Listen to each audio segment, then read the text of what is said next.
Welcome to the Omnibus Podcast. I'm your host, Jeremy Munson, the state representative from District 23B in southern Minnesota. Walter Hudson joins me again to co-host the show this week, where we talk about House File 2423, which is the constitutional amendment that I offered in the Minnesota House, which would allow counties to vote to join neighboring states. Then we discuss whether or not the governor should be allowed to infringe on civil liberties by issuing a stay-at-home order or curfew. We'll discuss the pros and cons and how this impacts people's First Amendment privilege to get out and protest peacefully. Then Walter Hudson heads to Wisconsin, a state recently freed by the Wisconsin Supreme Court as they ruled against the governor's unconstitutional mask mandate. We discuss the pros and cons of this, and of course, Wisconsin being the last state surrounding Minnesota to actually have a mask mandate. Then we jump into discussing vaccine passports and whether or not the government or individual businesses should be able to discriminate against someone who has not been vaccinated, even people who have had the disease naturally. All this and more on the Omnibus Podcast, where all subjects are germane.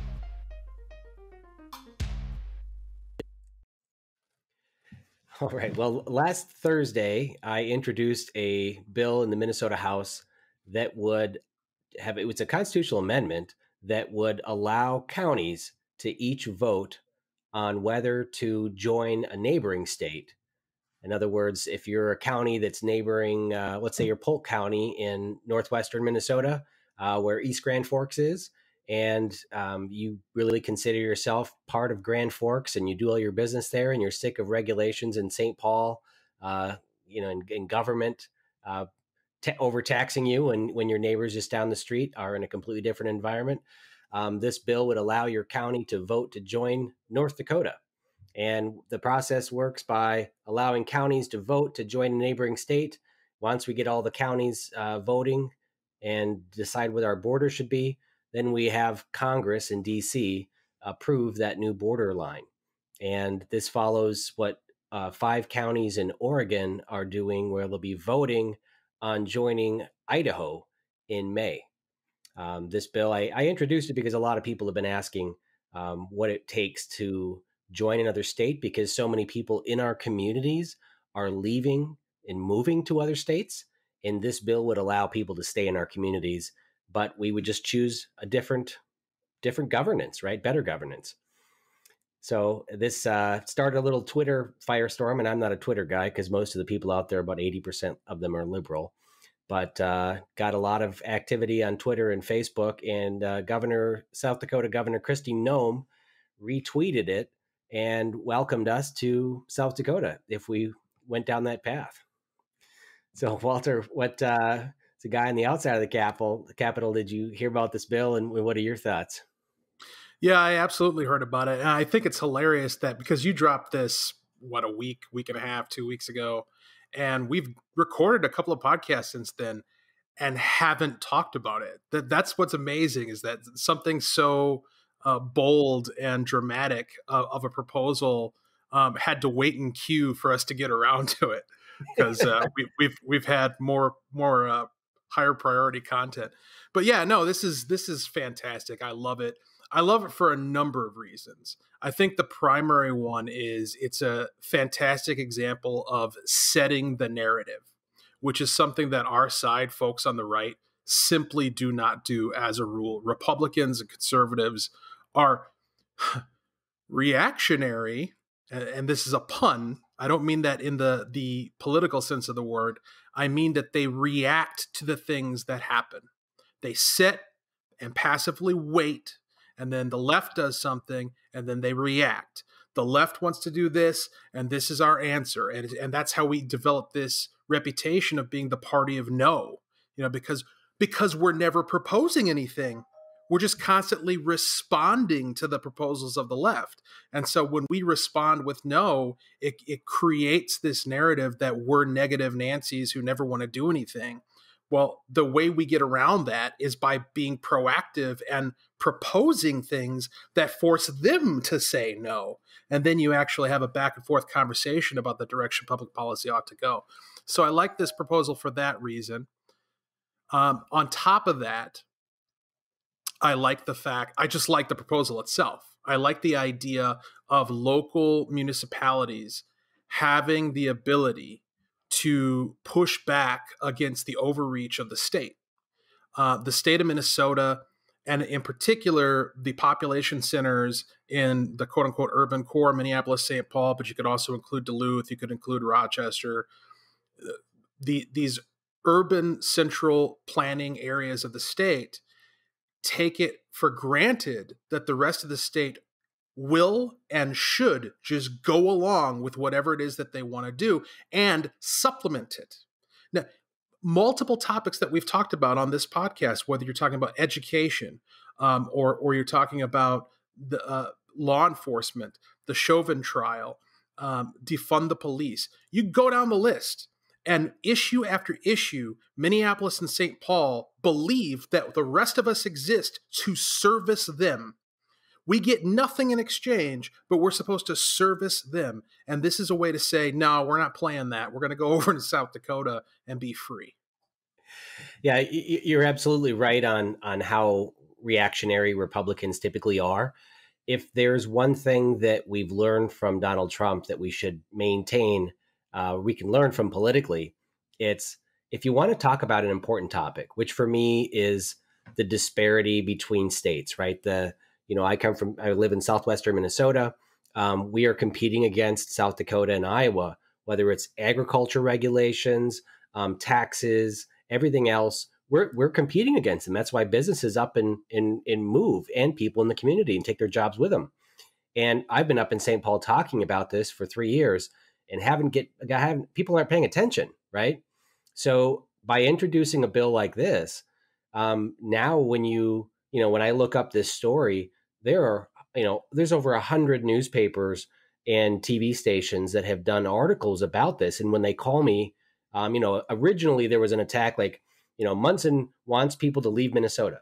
No, I want people to stay in our communities. Like that's what this bill's about. It's about maintaining people in our communities and better governance. And maybe we should be talking about the disparities, in taxes and regulations. And now, as Trump does, where you make a splash in the media, people pay attention, then you can talk about your issue.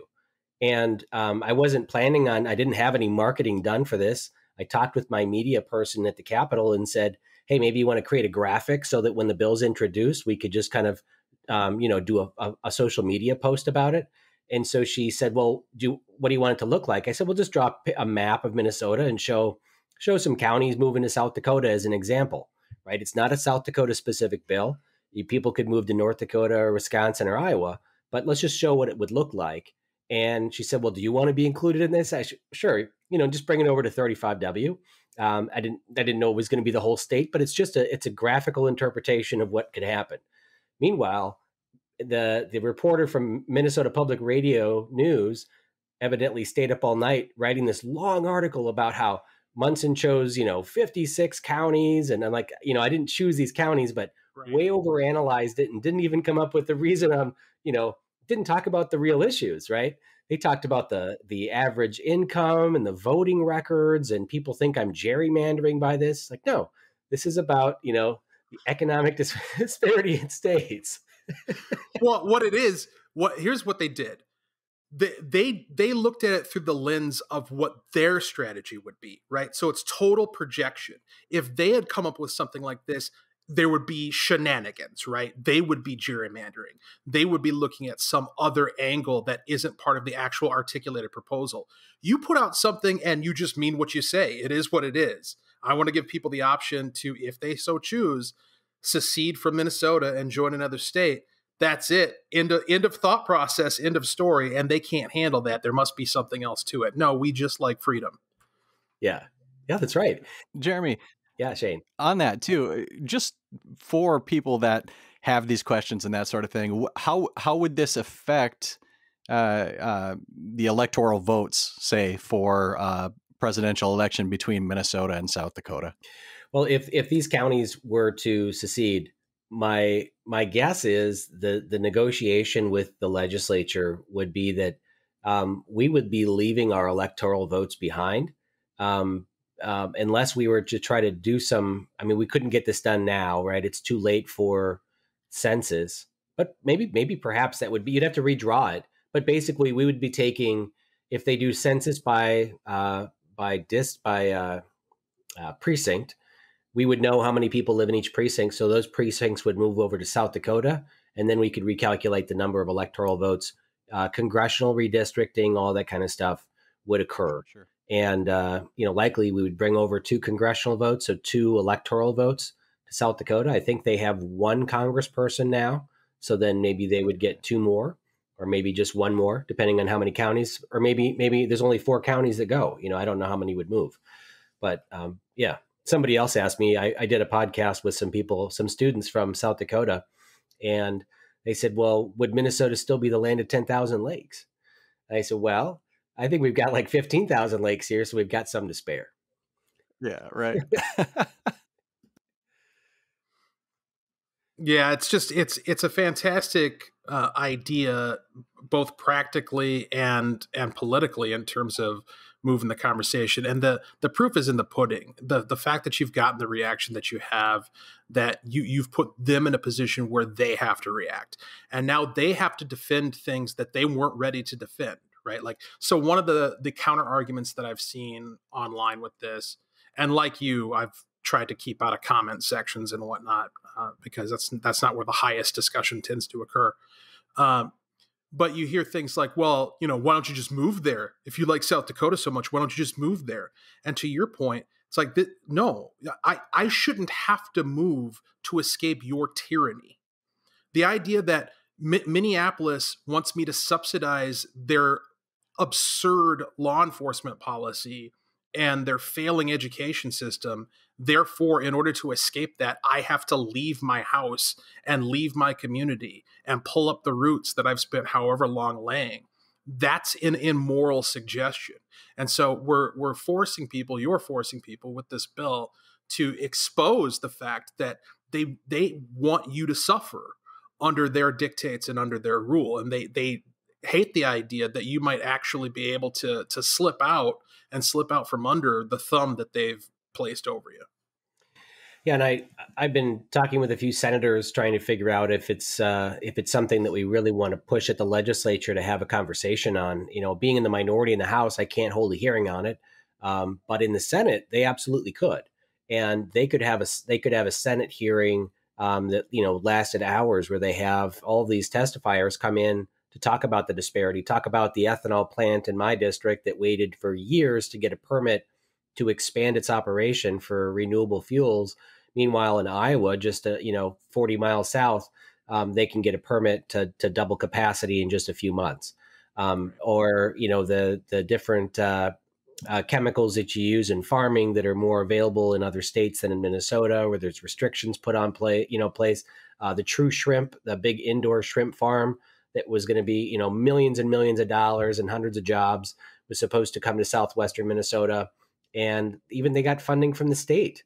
And then the Minnesota Pollution Control Agency said no to the water that they needed for their plant. So they moved to South Dakota. All these businesses were leaving. Liftbridge just announced that they're moving their brewery to Wisconsin, right? I mean, people are leaving the state, and we have to recognize that. And, what about seniors? People, when you retire, we tax your Social Security income, and we have a huge death tax here. And they don't have that in South Dakota, Iowa, or Wisconsin. So, why should seniors stay here, right? We need to give people an incentive to stay in our community. And that's the conversation I want to have. And I'd love to have that, in the Senate or in the House if we take the majority. I think it's a good bill and a good conversation. Well, and when that conversation is had, there's an opportunity there to make this is not an exaggeration. This is not hyperbole. This is a morally precise comparison. You're going to be exposing the people who, in this context, are supporters of the Berlin Wall. Why did the Berlin Wall exist? What function did it serve? The purpose of the Berlin Wall, the reason why they had to put armed men in turrets atop it, it wasn't to keep people from coming in to East Germany who desperately wanted to get there. It was to keep their own citizens from getting out. Now, why did the citizens want to leave? Is it because it was a communist socialist utopia of the type that we're aspiring to here in Minnesota? No, it's because the horrors of these terrible ideas that are currently being embraced in our state were manifesting in unlivable and tyrannical conditions. And so as you have these scenarios where companies don't want to do business here, and people feel oppressed by the policies that are being passed in St. Paul, and they decide they want to leave, whether it's physically, whether you are talking about moving and going to another state and getting taxed, an exit tax or whatever previous governors, I believe Governor Dayton talked about something along those lines, whether it's something like that or it's wanting to secede as a county and folks standing athwart and saying, no, you can't do that, you have to stay. They are morally on the same side of history as the builders and keepers of the Berlin Wall. No, that's a really good analogy. And I've often referred, when I tell people I'm going to run to Sioux Falls to go shopping, I say, I'm going to West Berlin to get my hair cut. Or, you hear a lot of conversations about that in my neck of the woods. And I think that is a really good analogy.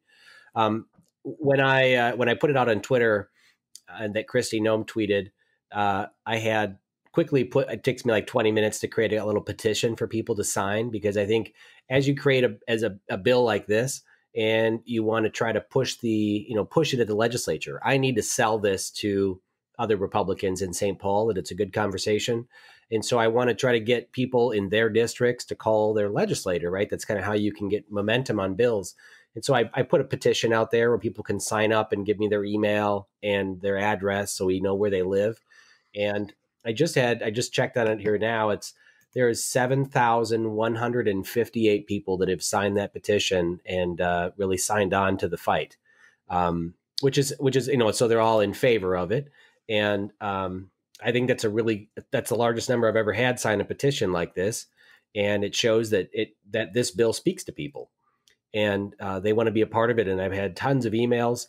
I've also had some letters to the editor about how they think Munson is wasting taxpayer dollars writing bills like this that are going to go nowhere. My Mankato Free Press wrote a editorial trashing me. My response is, look, what about Democrats who write bills about mandatory electric vehicles in 15 years? Like, don't you think that bill was pretty much DOA in the Senate and not going anywhere? But this is how we work in the minority, writing bills to have discussions about legislation to show where we stand. So no, I don't think it's a waste of time to write a bill like this. That's part of our job, right? There's 2,400 bills that have been introduced so far, more than that. And this is one of those bills. Not everything's going to become law. Well, and you're absolutely right. That opinion is not offered in good faith. They're not applying a similar standard to the side that they politically support. Let's be honest. The media supports the left. And the reason why the pushback against you and this bill is so strong, in my view, is because they recognize what I stated at the outset, which is that it's not the particulars of this proposal. It's the fact that you would dare put forward an original, bold idea that sets the agenda and lays down a narrative that they have to react to. They don't want that. They don't want other people to take the lead like you're doing and start passing bills, writing bills, and starting conversations and getting press on bold ideas that shape the conversation and require them to have a response. They like the status quo, which is being in charge, being at the wheel of the narrative in the media. And that's why they hated Trump, right? Because Trump led the charge and he didn't care what they said. And he was going to move forward with his proposals no matter what they said and dominate the conversation and force them to have a position on issues of the day. And so, I would take heart in the criticism that you've received and take it as a sign to keep moving forward. Yeah, and I also was written up in an article on Newsweek. Not that it's a weekly magazine anymore, but it certainly has a pretty strong online presence, really among the left too. But they wrote a really long article, and it's fairly balanced about what this bill does and why I wrote it. And I think it is really a good conversation starter that we need to have in Minnesota in politics. So I think it's a good bill. Obviously, I wrote it. It's a little biased, but I think it's been a good response too. You don't have any disagreement here. So yeah. All right. Well, in other news, Wisconsin today, which I guess we're recording this on Wednesday, the Supreme Court of Wisconsin overturned the governor's mask mandate. This is kind of the second time they've got rid of the mask mandate. Originally, when the Democrat governor, issued the mask mandate, the Republican House and Senate ended that mask mandate in the legislature. And then the governor reissued the mask mandate again. And now it's gone through the courts, and the courts have decided that the governor may not have been wrong in, the reason why he wants the mask mandate, but legally he can't just issue this edict through executive order. So that was a good win for people in Wisconsin. Yeah, well, and talk about West Berlin. I mean, I've used that exact same language going to Wisconsin last summer because they had similar dynamic with the business closures and the shutdown, because Governor Evers shut down the state, same as Walz did, but the Supreme Court slapped him down. Unlike our judges here, they got some good sense over there, and businesses reopened. And in Stillwater, you were killing grandma if you went to the bar. In Hudson, you could go to a restaurant and there was no problem. And strangely enough, I wasn't driving by any mass graves or people having woe and lamentation. It was a pretty normal day in Wisconsin anytime I visited there. So this is just going to add to that. Now, if I drive to Wisconsin tomorrow, which is my plan, am I going to get there and find that I can walk into a Walmart without a mask and not have to worry about a mask policy? Probably not, because now that the standard has been set and the legal and political environment has been calcified, these corporations, these companies are still going to have their policies, and they're probably still going to enforce them. But if you go to a mom and pop shop, if you stop at an antique place on the side of the road in between towns in Wisconsin, are they going to make you wear a mask? Probably not. So that the creeping freedom that we may get to enjoy as a result of this is most welcome. Well, in Mankato, where I do a lot of shopping, when the mask mandates was not a statewide mandate, where it was based on the business, right? We had Target and Home Depot put mandates in there. And I'm sorry, no, I back it up. Menards, it wasn't Home Depot. Menards put the mandate on, but Home Depot didn't. In our town's a Menards town, right? You go to the Menards parking lot, it's full all the time.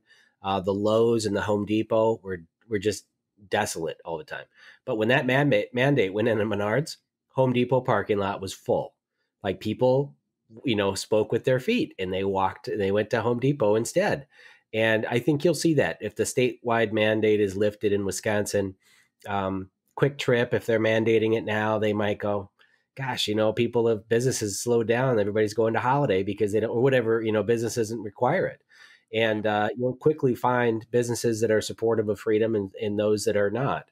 And I think even if the business doesn't require it, you'll still see a lot of people walking around with masks because they support it. And that's great. That's their personal right to do that, Absolutely.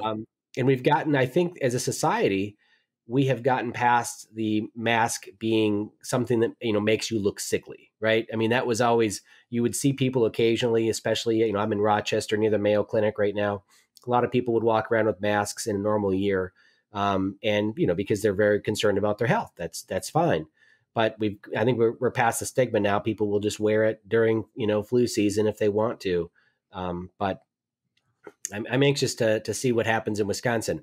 In Minnesota, of course, we're trying to end the emergency in the legislature.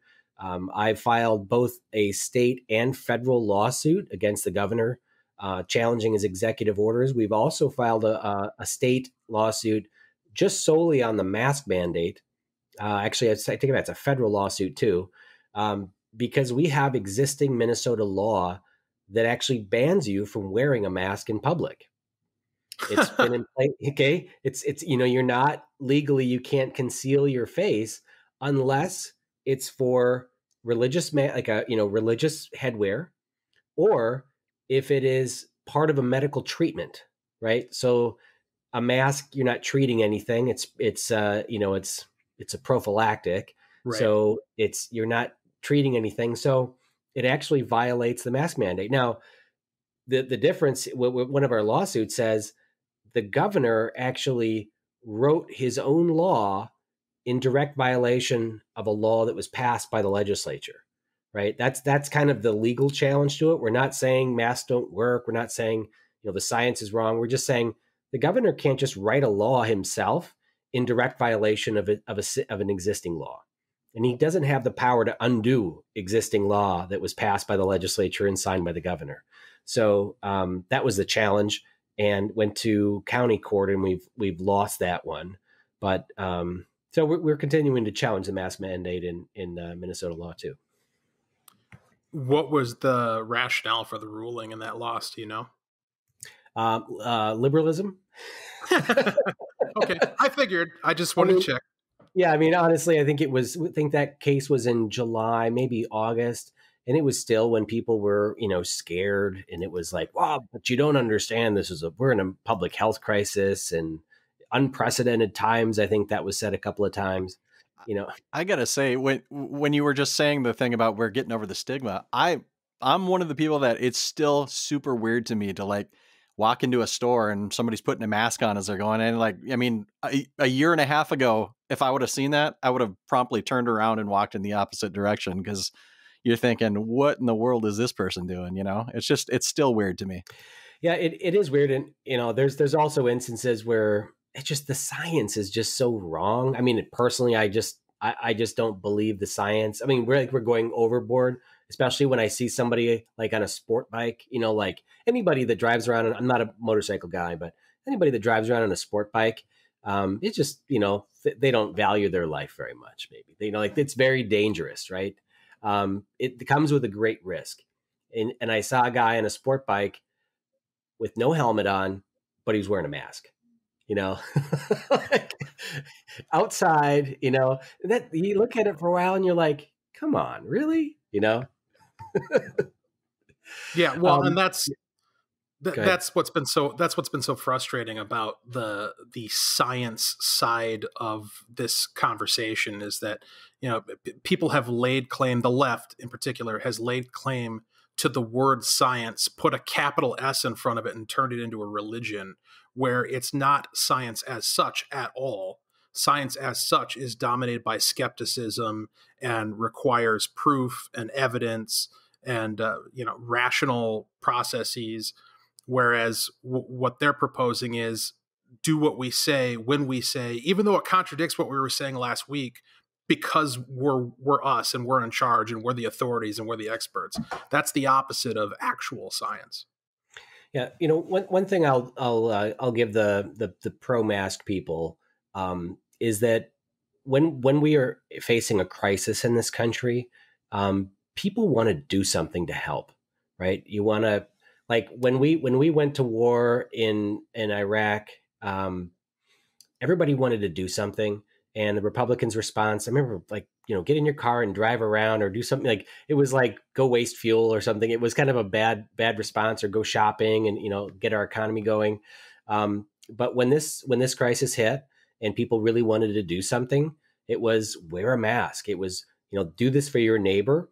Remember the idea that you should make these homemade masks, sew these masks for hospitals because there was a PPE shortage. Minnesotans sewed 130,000 masks or whatever.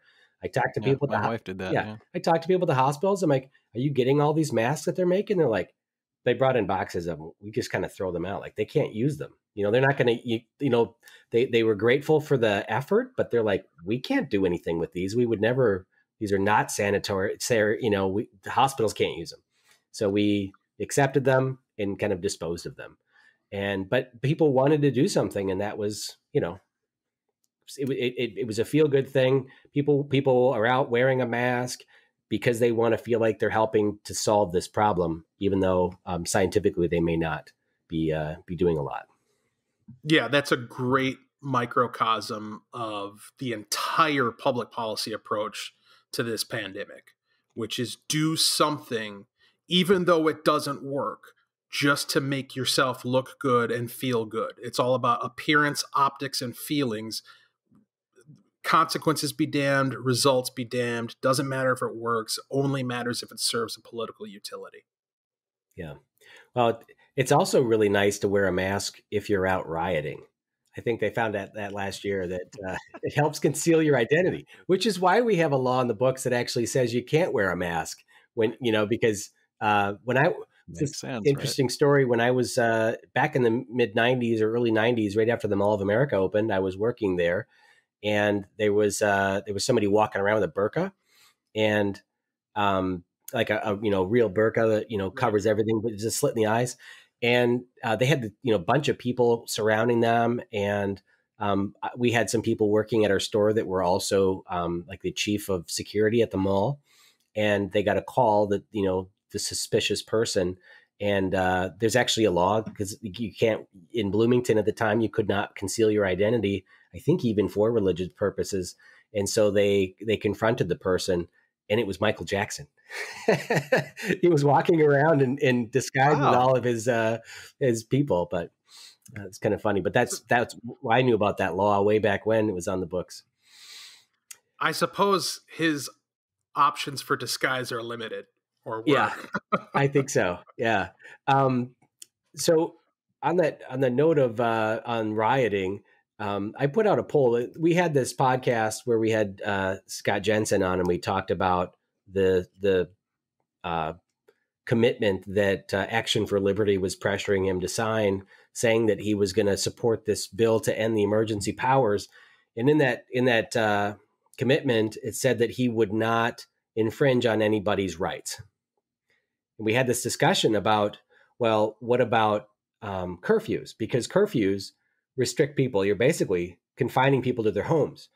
And should that be allowed even during, a major crisis? I'm thinking of when a tornado comes through, or we have a fire or power outage, and people are evacuated from their homes, and they set up a curfew to keep looters from going into neighborhoods, right? If I have to leave my home because I'm being evacuated, or it's recommended I leave, I want to make sure people aren't breaking into my house and stealing my stuff. So they put a curfew on the area.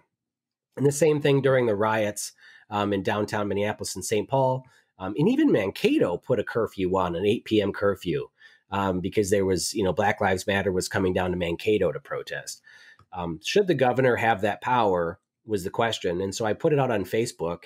Should the governor be allowed to restrict civil liberties by issuing a curfew if such curfew is limited in time, location, and scope, even during peaceful protests, to prevent others from rioting?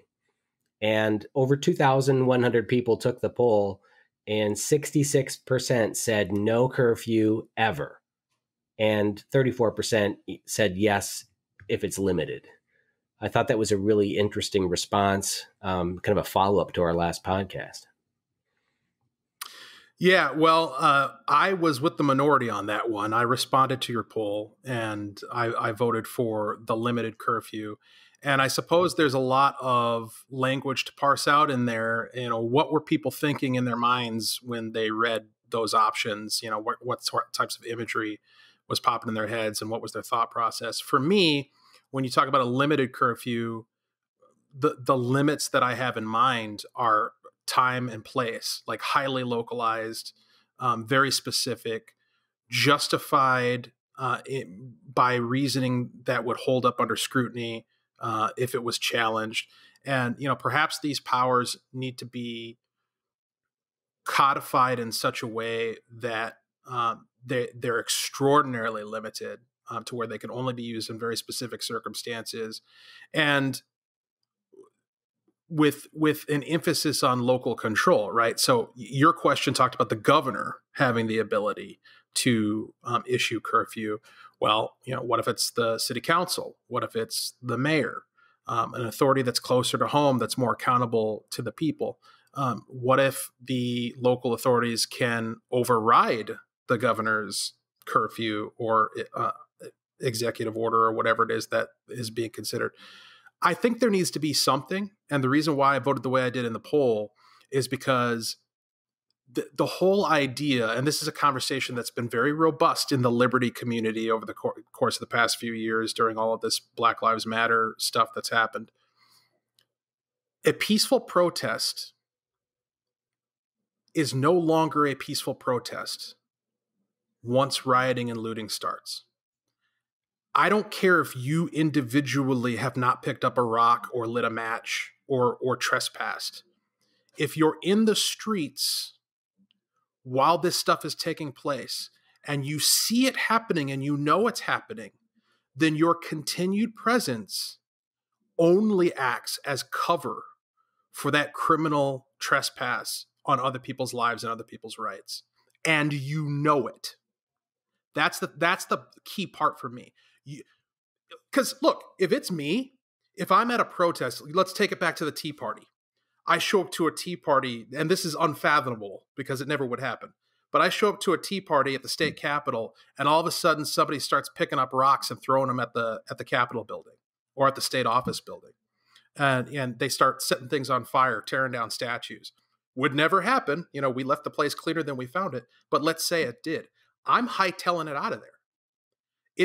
I no longer have any business in that place because lawlessness has broken out. And my objective of peaceful protest has been undermined by those criminals. And they need to be put under control and taken out of the equation before the actual peaceful protest can resume. And so that's a distinction that needs to be sorted out, I think. And I guess I disagree because I think if I'm out there with a group of people and we are peacefully protesting at the governor's mansion, we know we've done many times. If bad actors roll in who are not part of our group and they commit an act of violence, they, destroy property, they do stuff, they're not part of my group. In the moment that you think that if there's any bad actors or violent action or rioting that occurs simultaneously with a peaceful protest, that the whole thing is bad, then that means that Black Lives Matter and Antifa is going to send, a half dozen people to every conservative protest out there just to shut us down. And if we let bad actors shut down the peaceful protest, then we're not going to have any, peaceful protests going forward. So I was very careful. I made a couple of posts last year on social media during the riots for George Floyd, in recognition of the 10,000 people that are out there peacefully protesting, and the 100 or 200 bad actors out there, and making sure that we didn't call them all rioters, because there were a lot of people out there doing things the right way, and it was unfortunate that the people were rioting, that doing the bad stuff. But I had to, because everybody, the conservatives especially, were out attacking everybody, talking really bad stuff about him. And I'm like, we have to recognize that every time you criticize protesters, you need to put yourself in their shoe. So if they come for your guns, or if they start locking down businesses again, that could be us out there. That was us last summer. I was out protesting many times when they locked businesses down. I went out there to the governor's mansion when, was it 12,000 medical workers were laid off when he shut down all the clinics. And I was out there with all these nurses and doctors who were upset because they were out of work, even though the media was reporting hospitals are overrun with COVID patients. And there's, 12,000 people out of work. And also not reporting that it was nurses and doctors primarily either. Yeah. They like to make it out like it's some fringe group or whatever. Yeah. So, I feel like I have to always protect peaceful protesters, because there would come a day, and there was, where it was me that was passionate about change. And I don't want them to, make it a felony or say, here's a free speech zone, Mondays and Wednesdays from 11 a.m. to 2 in this little area. That's my fear. Yeah. And it's a legitimate fear. And these are difficult issues to parse out. Whenever you collectivize responsibility for something, it becomes difficult to parse out what the policy ought to be. I guess for me, the bottom line is we have a movement, a radical movement in this country on the political left, which has conscientiously and explicitly articulated their goal of overwhelming law enforcement's ability to respond to them. And they bank on the ability to mobilize numbers of people in order to overwhelm any potential for control.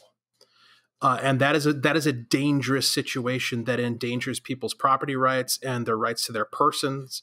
It endangers people physically. And there is a conversation that needs to be had about, how do we do all of the above? And I don't claim to know, but we need to have a more rigorous conversation on the right, in liberty circles in particular, about what that looks like. How do you maintain the right to protest while also maintaining the right of a business to operate, and the right of a resident to peacefully enjoy his property, the right of a driver to use public thoroughfares. Well, my wife and I had a deep discussion about this poll, even how it was worded, the words I use, and on Facebook, the photos that I put above each question, like the yes, only if limited, a curfew would be okay. I put a National Guard soldier with some Humvees in an empty neighborhood, because that's what I picture when I see a curfew.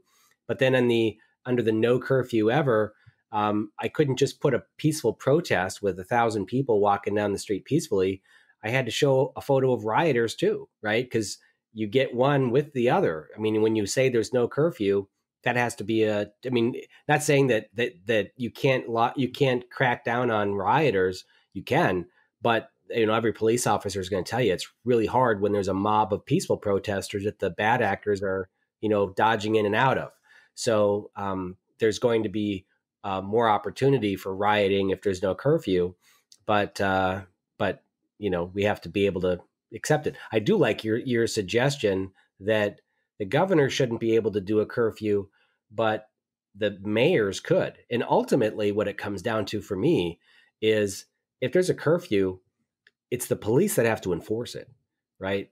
And it's you talk to your local, if your county sheriff says we're not enforcing this mandate, like the mask mandate. We've talked to cops in different communities. They're like, we're never going to fine you for not wearing a mask.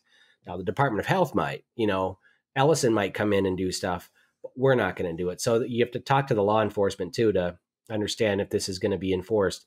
But I like the idea of the mayor being able to do it, and that would be limited in scope because the mayor and you have more influence. If your mayor does it against your will, it's pretty easy to throw a mayor out in smaller towns at least.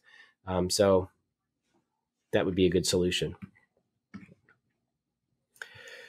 All right. One more topic I wanted to talk about in this week's podcast is the immunity passports. This has come up now. Joe Biden is very supportive of creating these immunity passports. So if you have the COVID vaccine, it's not about necessarily travel. I mean, it would include travel, but he's talking about having a passport to say that you're vaccinated in order to conduct business, in order to go into stores, to limit what you can do if you're not vaccinated.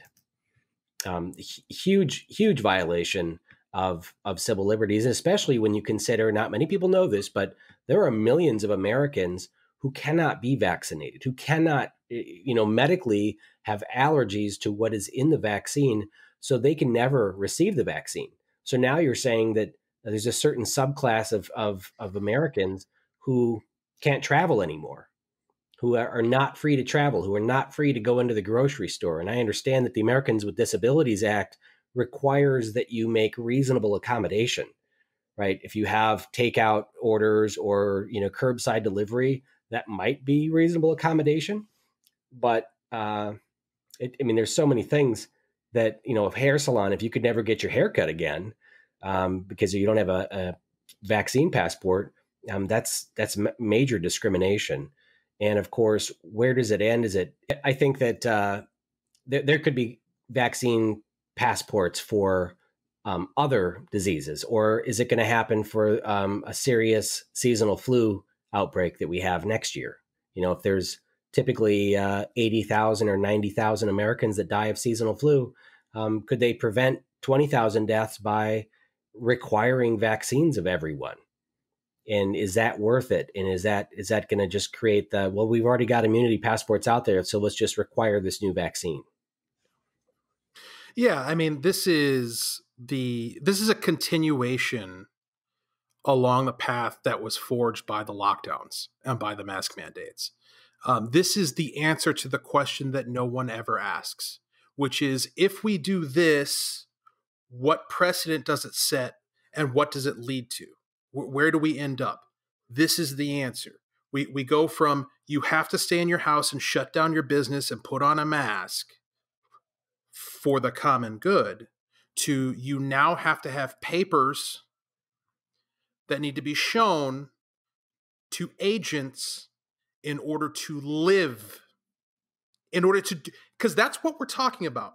We are talking about a license to live, because the things that they're going to prevent you from being able to do are all of the things you need to do in order to continue to live. That's the point. And so but now you're using the slippery slope argument, Walter, and they never respond to that, you know? Right, because slippery slope is put forward as a prima facie fallacy when in point of fact it's not. Slippery slope is a legitimate observation of what logically happens when you remove boundaries, remove precedents, remove reason. If you don't have philosophical, moral, and legal boundaries to keep people from abusing each other, then you will get more abuse. And, anybody who doesn't believe me can feel free to leave their door unlocked tonight. Okay? You do believe what I'm saying. You believe it. You just don't want to admit it. You believe it in your personal life when you build a fence around your house, or lock your door, or lock your business, or lock your car. You believe in the necessity for boundaries and limitations. But when it comes time to actually implement that known fact of life in public policy, suddenly you conjure up some fallacious excuse or won't even bother to engage with the argument. This idea of vaccine passports, of not being able to go into a store unless you're vaccinated. This is something that conservatives were talking about a year ago, and the left was just like, "You're crazy. You're just conspiracy tinfoil hack." I don't know how many times this happens when we say, like, they're coming for our guns, and then they're not coming for your guns. Oh, what's that? Red flag law? Like, oh, that's confiscating guns from people that haven't committed a crime. Like, it's happening, people, And, or the internet stuff, the big tech stuff that's been going on. Yeah. Perfect example. Censorship, everything, right? It just keeps on coming. And so people talk about, well, this could happen, and it just gets, shut down by the liberal media of, we were crazy. And sure enough, it happens. And here it is. Yeah, there's not even a contest or dispute over whether or not that's happening. The only thing left to discuss is how short can the half-life get on this? Like, we're now at a point where the stuff, like you say, we talked about it a year ago, now it's happening.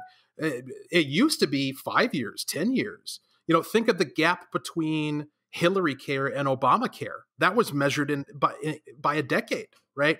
Now we're at the point where we're turning over within a matter of months from something that, when it's brought up in the public discourse, is poo-pooed as wholly absurd, and then is put forward as an inevitable policy that must be approved today within a matter of months. Yeah. Well, and getting back to the kind of slippery slope thing on this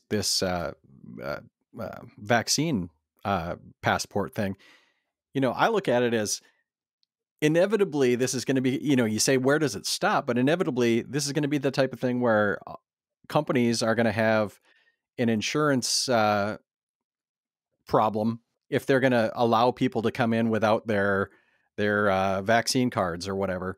And then at that point, it's kind of like government doesn't even have to put the pressure on anymore, because it's baked into the cake, kind of.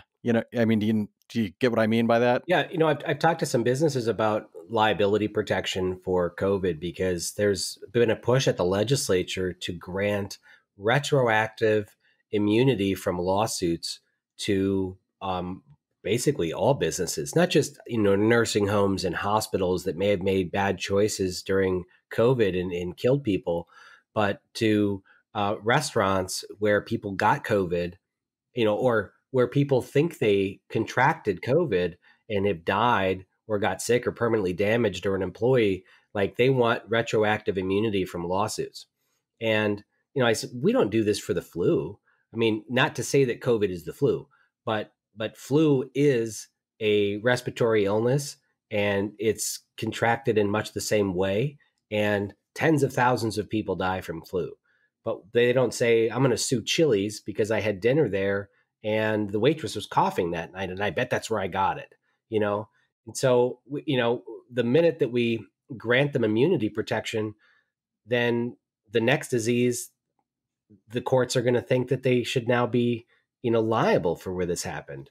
I've got pain. So if they say, yeah, you have to require they have a vaccine COVID passport in order to come into your business, because otherwise, if you don't do that, your business liability insurance is going to go up. The premiums will go up because we're at risk of being sued. That's why general liability and tort reform more generally need to undergo a refurbish. That there needs to be a broad, heavy blanket of liability protection tossed over businesses and individuals and institutions of all types, both in the state of Minnesota and nationwide, to quash this culture of litigation that strangles innovation and quite literally at this point is muzzling us and smothering us, quite literally.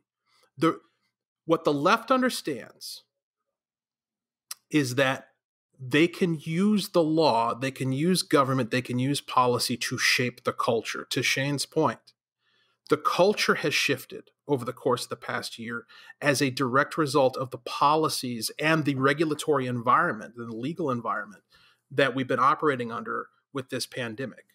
And what the game that the left plays is they put forward radical policies or stifling regulatory conditions. The culture changes to adjust to those conditions, and then they claim that the culture is calling for the policies that they already implemented, right? So they're like, well, people support what Governor Walz has done. People support the mask mandate. People support having businesses locked down. Well, they don't know what the alternative is. They're reacting to what they're seeing. They're being told by the authority that this is the way it has to be. If you'd asked those same people 2 years ago, do you think we ought to shut all businesses down if a more aggressive flu strain comes through? The answer would have been 90-10. No, of course not. That's absurd. Why would we ever do that? And so, that's another thing that those of us on the right need to learn, and that's modeled in legislation like your secession bill, is that we need to be shaping the culture and the conversation through our institutions, like you're doing in the legislature with bills that set the narrative. Yeah. Well, talking about the legislature, I want to throw a couple bills in here.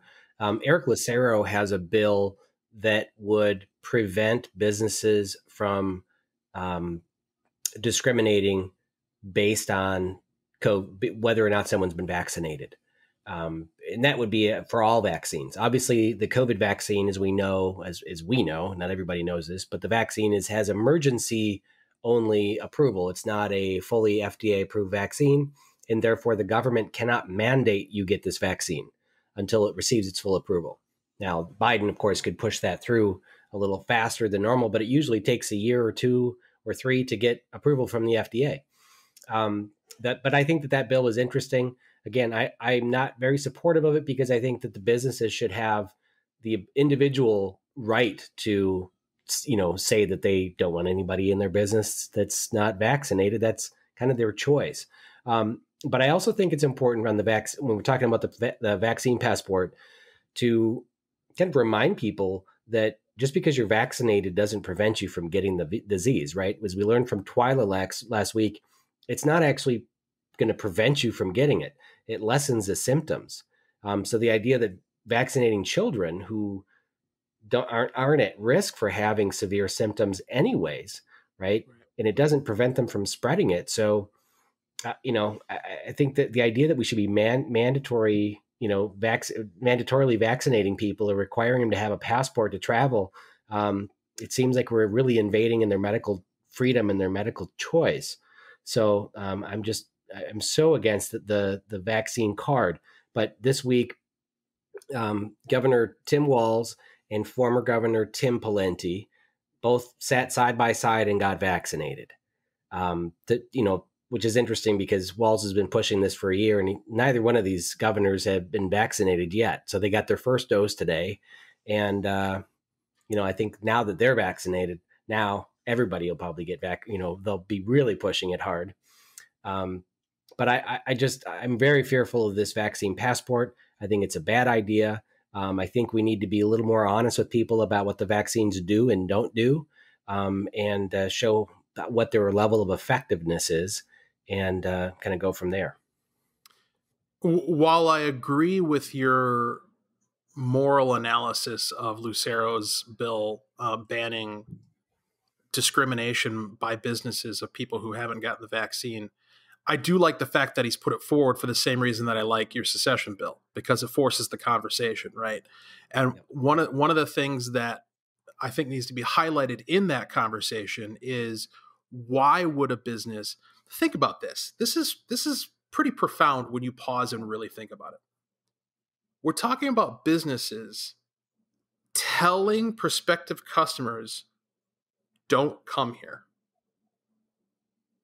Who in their right mind would ever do that? What incentive does a business have to tell a customer, we don't want you here, we don't want your business? And liability. Can I just answer one question? Yeah. What about a nursing home? They say you can't come in the nursing home unless you have the vaccine card, unless you have a vaccine passport.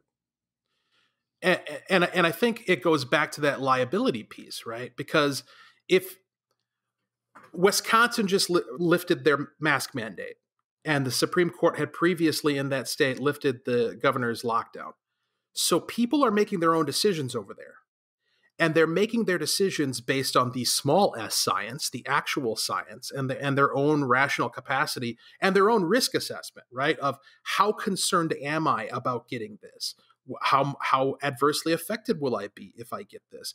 And how much do I weigh that against the fact that I want to go to the bar, or I need to go to the grocery store, or I want to have a party or have Thanksgiving or whatever? If businesses are looking at their customer base, they would never rationally say, I want to take some percentage and say, I just don't want your business, unless the risk of allowing that person in the door is greater than the potential economic benefit. And so that comes back to, what risk am I assessing? Am I assessing the actual health risk of contracting and spreading COVID-19, or am I assessing a legal/political risk of being sued or becoming a political pariah because I allowed people who aren't vaccinated into my business? And that's where some kind of legislation might be able to come into play. Well, I see this, unfortunately, very much like the mask mandate rollout.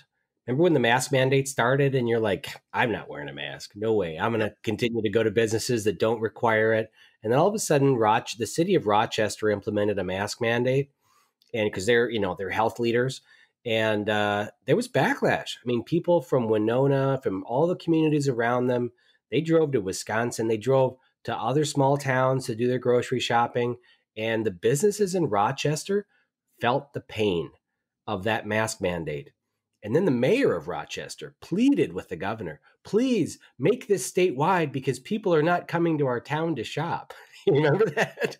So the business owners, it started with the business owners, the Menards, right? They put the mask mandate on there. Their business suffered. They asked the city to mandate it for all because they didn't want people going down the street. The city implements it. Then they want the state, and to point to government as being the one at fault. And I hope that this vaccine card doesn't get out there as a mandate, but that's kind of how I see it. Lucero's bill has good, I don't think it has teeth in the House, but it's a good conversation. But again, the businesses, you're right. Businesses aren't going to say they don't want people to come in that aren't vaccinated, but they wouldn't maybe mind it being a city mandate or a state mandate or a national mandate. Nobody wants to stand out. Nobody wants to take responsibility. And if you're only in a context where government has the capacity to encroach upon the rights of those it is meant to protect, do you have a scenario where one person's bad policy gets solved by passing it on to everybody else? Again, we come full circle back to the rationale for the Berlin Wall. You know, let's move it a few miles further inland so that we can all live under the uniformity of this terrible policy. Yeah.